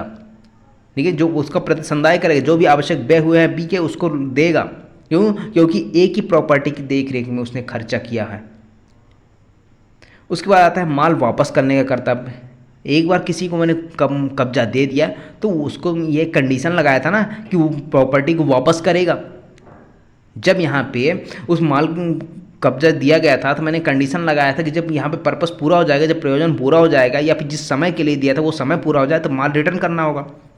तो यहाँ पे वही चीज़ आता है सेक्शन नंबर 159। सेक्शन नंबर 159 क्या कहता है कि अनुग्रहिक रूप से उधार दिए गए माल का प्रत्यावर्तन।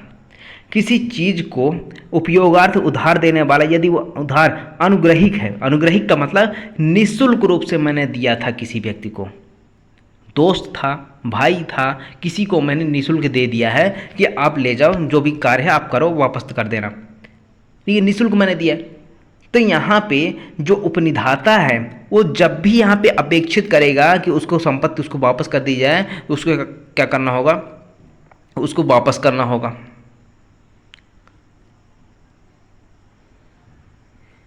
ठीक है, अब मान लीजिए जैसे मैंने किसी को दोस्त को दिया, उधार दिया, ठीक है, प्रॉपर्टी, अब उधार तो दे दिया, मैंने बोला कि जो भी है आप 15 दिन के लिए लेके जाओ, मेरी कार है या फिर बाइक है या फिर कोई भी चीज़ है, ठीक है, लेके जाओ आप 15 दिन के लिए। लेकिन ये निःशुल्क था। जब 10 दिन हुए तो मैंने कहा कि भाई एक काम करो, मेरी प्रॉपर्टी मुझे वापस कर दो, तो उसको लौटानी तो पड़ेगी, लेकिन मैंने टाइम दिया था 15 दिन का, तो बाकी 5 दिन में जो भी उसका नुकसान होगा ना उसकी भरपाई मुझे करनी होगी। यही चीज़ यहाँ पे सेक्शन 159 कहता है। उसके बाद आता है सेक्शन 160, यहाँ पे कहता है समय के अवसान या प्रयोजन पूरा होने पर उपनिहिती का माल वापस करना। यानी कि जब समय कंप्लीट हो जाता है या फिर प्रयोजन पूरा हो जाता है तो माल वापस कर दिया जाएगा उपनिहिती का, ये उपनिहिती की ड्यूटी है। उसके बाद आता है कि जब माल समग्र रूप से वापस ना किया जाए तब उपनीति का उत्तरदायित्व तो क्या बनता है। तो यहाँ पे कहता है ऐसा वापस ना करने पर उस समय से जब माल लौटाया जाना था किसी भी हानि नाश क्षय के लिए उपनिधाता दायी होगा। मैंने 15 दिन के लिए यहाँ पे बोला था कि आप लेके जाओ, 15 दिन हो गए, आपने माल लौटाया नहीं। तो जिस दिन लौटाना था उस दिन से लेकर जब तक आप नहीं लौटा रहे हैं तब तक के लिए अगर जो भी हानि हुई होगी उपनिधाता का, जो भी नाश हुआ, जो क्षय हुआ होगा, जो उसको नुकसान हुए होंगे, ठीक है, जो तो उस सभी को क्या करना होगा, उसके लिए भरपाई कौन करेगा, उपनीति करेगा। कौन देगा प्रतिकर, उपनीति देगा। किसको देगा, उपनिधाता यानी बेलर को, जिसकी प्रॉपर्टी थी। भाई मैंने टाइम पे दिया था, एक टाइम के लिए, एक पर्पस के लिए, अब वो पर्पस पूरा हो जा रहा है, आप समय पूरा हो जा रहा है, लेकिन आप फिर भी माल नहीं लौटा रहे, मुझे नुकसान हो रहा है, ठीक है। तो उस नुकसान की भरपाई कौन करेगा, उपनीति करेगा। उसके बाद आता है अनुग्रहिक उपनिधान का मृत्यु से पर्यवसान, यानी कि अनुग्रहिक का मतलब जो निःशुल्क रूप से मैंने ये उपनिधान किया हुआ है, उपनिधान की संविदा की है और अपनी प्रॉपर्टी किसी को दी है, और उसमें से मान लीजिए जो चाहे उपनिधाता है या फिर उपनीति है, इन दोनों में से किसी की अगर मृत्यु हो जाती है तो वो क्या हो जाएगा, टर्मिनेट हो जाएगा। जो आपका संविदा हुई है उपनिधान की वो टर्मिनेट हो जाएगी, ठीक है। ये सिर्फ निःशुल्क के बारे में है। उसके बाद आता है सेक्शन नंबर 163। यहाँ पे कहता है कि उपनिधाता उपनीत माल में हुई वृद्धि है उससे लाभ के लिए हकदार। अब ए है, ए ने मान लीजिए अपनी 2 गाय, एक भैंस, ठीक है, ये सारी चीज़ क्या कर दी, मान लीजिए बी को यहाँ पे दे दी कि ए जो है ये कहीं बाहर जा रहा है, आप इसकी जो पशु हैं इनके देख रेख करना, गाय भैंस जो भी है उसको देख रेख करना। यहाँ पे उपनिधान हो गया, संविदा हो गई। अब यहाँ पे जो गाय है उसको क्या हुआ, एक बछड़ा हुआ। तो जो बछड़ा होता है तो वो तो बेलमेंट के बाद हुआ ना, तो ऐसा नहीं है कि बेलमेंट के अगर बी के पास कब्जा है ना तो बी का ही हो जाए, जो बछड़ा है बी का हो जाएगा, ऐसा नहीं है। जो लाभ हो रहा है, वृद्धि हो रही है उसकी गाय भैंसों से, वो क्या हो जाएगा, वो किसको मिलेगा, ए को मिलेगा, ए का राइट है उसको लेने का। ये आपका 164। उसके बाद आता है 163। अब 164 क्या कहता है, उपनीति के प्रति उपनिधाता का उत्तरदायित्व। अब उपनिधाता का उत्तरदायित्व बता रहा है कि जो बेलर है उसका क्या उत्तरदायित्व है बेली के प्रति। यहाँ पे कहता है उपनिधाता उपनीति की ऐसी किसी भी हानि के लिए उत्तरदायी है जो उपनीति के इस कारण उठाए कि उपनिधाता उपनिधान करने या माल वापस करने के लिए संबंध निर्देश देने का हकदार नहीं था। अब यहाँ पे जो उपनिधाता है, ठीक है, उसने माल क्या कर दिया, बी को दे दिया। अब यहाँ पे इस बी को कुछ नुकसान हुआ। नुकसान किस कारण से हुआ कि जो ए है, ए को कोई राइट नहीं था, कोई अधिकार नहीं था उस माल को वापस लेने का या फिर उसके संबंध में कोई निर्देश देने का, कोई भी अधिकार नहीं था। फिर भी इसने ऐसा किया और उस कारण से बी को कुछ नुकसान हुआ। तो बी को कौन भरपाई करेगा, यहाँ पे ये करेगा, उपनिधाता जो है, बेलर जो है वो क्या करेगा, उसकी भरपाई करेगा। यानी एक दूसरे की भरपाई करेंगे, एक दूसरे का नुकसान जो हो रहा है एक दूसरे का भरपाई। बेलर का नुकसान हुआ है तो बेली कर रहा है, बेली का नुकसान हो रहा है तो बेलर कर रहा है। लेकिन किस कारण से, अगर बेली के कारण नुकसान हो रहा है तब और बेलर के कारण हो रहा है तब। उसके बाद आता है सेक्शन 165। मैंने बताया था कई स्वामी हैं, उसने उपनिधान किया गया है, तो उसमें से किसी एक को भी वापस कर दिया ना तो शेष सभी से मुक्त हो जाएगा वो। उसके बाद आता है 166। बिना हक वाले उपनिधाता को वापस करने का परिधान। अब यहाँ पे यदि उपनिधाता का माल पर कोई हक ना हो, यानी जो बेलर है उसका कोई राइट नहीं था उस माल पे, और उपनीति उसका सब उपनिधाता को सद्भावपूर्वक परिधान कर दे, उसको डिलीवर कर दे, वापस कर दे, सद्भावपूर्वक उपनीति जो वापस कर दे रहा है, और बाद में पता चल रहा है कि इसकी संपत्ति थी नहीं, तो यहाँ पे जो बी है ना वो लायबल नहीं होगा फिर। क्यों, क्योंकि बी ने सद्भावपूर्वक वापस कर दिया जिसको देना था। उसके बाद आता है 167। 167 क्या कहता है, उपनिहित माल पर दावा करने वाले पर व्यक्ति का अधिकार, यानी कि ए ने प्रॉपर्टी किसको बेलमेंट कर दी, उपनिधान कर दी कि बी को, ठीक है। अब यहाँ पे एक सी नाम का व्यक्ति आता है कि जो बेलमेंट किया गया है, जो उपनिधान किया गया है किसी प्रॉपर्टी का, वो किसकी है, प्रॉपर्टी सी की है। तो यहाँ पे कहता है कि अगर सी ऐसा कह रहा है, ऐसा दावा कर रहा है कि उपनिधान वाली प्रॉपर्टी सी की है, तो यहाँ पे सी कहाँ जाएगा, न्यायालय में जाएगा, और न्यायालय में आवेदन करेगा कि जो माल है उसका परिधान, यानी बी इसको ए को रिटर्न ना करने पाए, ये रोका जाए, उसका परिधान रोक दिया जाए, और यहाँ पे ये डिसाइड किया जाए कि ये माल पर हक किसका होगा। तो इसके लिए जो दावा कर रहा है ना, जो थर्ड पर्सन आ रहा है, पर व्यक्ति आ रहा है, वो कौन कहाँ दावा कर सकता है, वो न्यायालय में जाके दावा करे। पहले एक आवेदन लगाएगा कि जो माल का परिधान किया गया, बेलमेंट किया गया, बी रिटर्न ना कर पाए ए को, उपनिधाता को, बेलर को रोक दिया जाए उसका परिधान करना, ठीक है। ये चीज़ हो जाता है। उसके बाद आता है 168। 168 कहता है माल पड़ा पाने वाले का अधिकार वह प्रस्थापित निर्दिष्ट पुरस्कार के बाद ला सके। अब यहाँ पे मान लीजिए ए है, एक पर्स पड़ा हुआ पाता है, ठीक है, उसमें बहुत सारे पैसे हैं, रुपए हैं, कुछ आईडी कार्ड्स भी हैं मान लीजिए। अब जिसका पर्स है उसको ढूंढ रहा है वो व्यक्ति, ए ने ढूंढा, बहुत मेहनत की, बहुत कष्ट सहे, ठीक है, कुछ मान लीजिए खर्चा भी किया, ये स्वेच्छा से कर रहा है। तो जो भी यहाँ पे कष्ट उठा रहा है, बे आउट कर रहा है, अब इसके लिए ना ये सूट फाइल नहीं कर सकता ए कि मैंने इसको बहुत ढूंढा है, ठीक है, बाद में अगर ये मिल जाता है तो इसको लौटा दिया मान लीजिए पर्स, और उसने कुछ उसको व्यय दिए नहीं, एक जो व्यय हुआ था, जो खर्चा हुआ था उसको दिए नहीं, तो ए ने सूट फाइल कर दिया था, सूट इसका चलेगा ही नहीं, ठीक है ना, मेंटेनेबल नहीं होगा इसका सूट। क्यों? यहाँ पे मना किया गया है, इसके पास ए के पास कोई अधिकार नहीं, क्योंकि इसने स्वेच्छा से किया था। लेकिन वही चीज़ अगर मान लीजिए यहाँ पे कहता है कि यदि ए ने जिस पर्स को पड़ा हुआ पाया था, उस पर्स के बारे में, जिसका पर्स था यानी बी का पर्स था, तो बी ने एक घोषणा करवाई थी कि जो भी मेरा पर्स ला के देगा, उसमें कुछ इंपॉर्टेंट डॉक्यूमेंट्स थे, तो यहाँ पे अगर वो कोई भी पर्स लाएगा उसको मान लीजिए 2000 रुपये दूंगा, बी ने ऐसा घोषणा करवा दी थी और ए को ऐसी घोषणा पता चल गई। तो यहाँ पे क्या कर सकता है, उस वस्तु को लौटाने से पहले ये यहाँ पे सूट फाइल कर सकता है, इस चीज़ के लिए फाइल कर सकता है कि जो भी पुरस्कार हो उसको पुरस्कार दिलाया जाए, उसके लिए बात ला सकता है। लेकिन अगर यहाँ पे इसने कोई घोषणा नहीं की, स्वेच्छा से ये सब कर रहा है, तो उसके लिए सूट फाइल नहीं कर सकता। उसके बाद आता है 169। 169 क्या कहता है कि सामान्यतः विक्रय होने वाली चीज़ को पड़ी पाने वाले उसे कब बेच सकें, यानी कि जिस व्यक्ति ने कोई संपत्ति पड़ी हुई पाई है उसको कब बेच सकता है। ये सिर्फ दो दशाएं हैं, दो कंडीशन बताया है, ठीक है। दो कंडीशन कौन से है, यहाँ पे कहता है कि जबकि मान लीजिए मुझे ऐसी कोई वस्तु मिलती है जिसको जल्दी नष्ट होने वाली है, जो बहुत जल्दी नष्ट होने वाली है, या फिर उसका मूल्य अधिकांश कम होता जाएगा, उसकी वैल्यू घटती जाएगी, तो क्या कर सकता हूँ, मैं बेच सकता हूँ। या फिर दूसरा कहता है कि जिस चीज़ को मैंने पाया है, जिस चीज़ को पड़ी हुई मैंने पाई है, अब उसका मूल्य क्या हो गया है, अब 2/3 तक पहुँच गया है, 2/3 तक पहुँच गया है, ठीक है, तो यहाँ पे उस माल को क्या कर सकता हूँ, उस बेच सकता हूँ। बाकी अदर कोई भी कंडीशन यहाँ पे नहीं है। अब एक सेक्शन और आता है, वो धारा 170 एक इंपॉर्टेंट है, उपनिहिति का विशिष्ट धारणाधिकार। धारणाधिकार का मतलब लीन जो होती है ना, आपने सुना होगा लीन करना।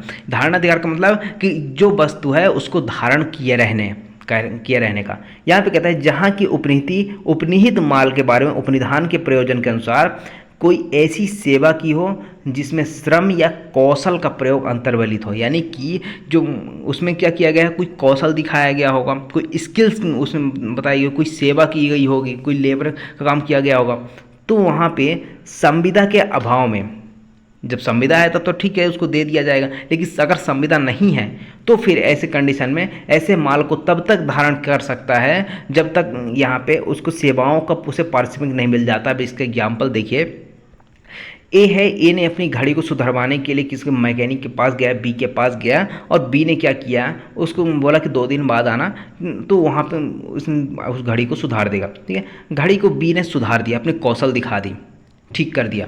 अब बाद में क्या आता है, ए आता है, तो ए से कहता है बी कि भाई मेरा जो पारिश्रमिक लगा है, जो भी मेरी मेहनत लगी है उसका पैसा दे दो, जो भी मैंने सेवा की है इसके लिए, तो वो पारिश्रमिक दे दो, उसके बाद ले जाओ घड़ी।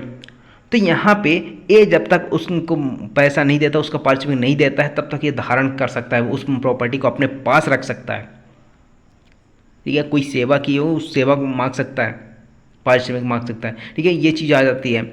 उसके बाद 171 इतना इंपॉर्टेंट नहीं है, अगर आप पढ़ना चाहते हैं पढ़ सकते हैं। उसके बाद 172 है जो आपका, ठीक है, 172 गिरवी की यानी प्लेज के बारे में बताता है, तो उसको हम अगले लेक्चर में डिस्कस करेंगे। तब तक के लिए बने रहे, पढ़े रहे हमारे साथ।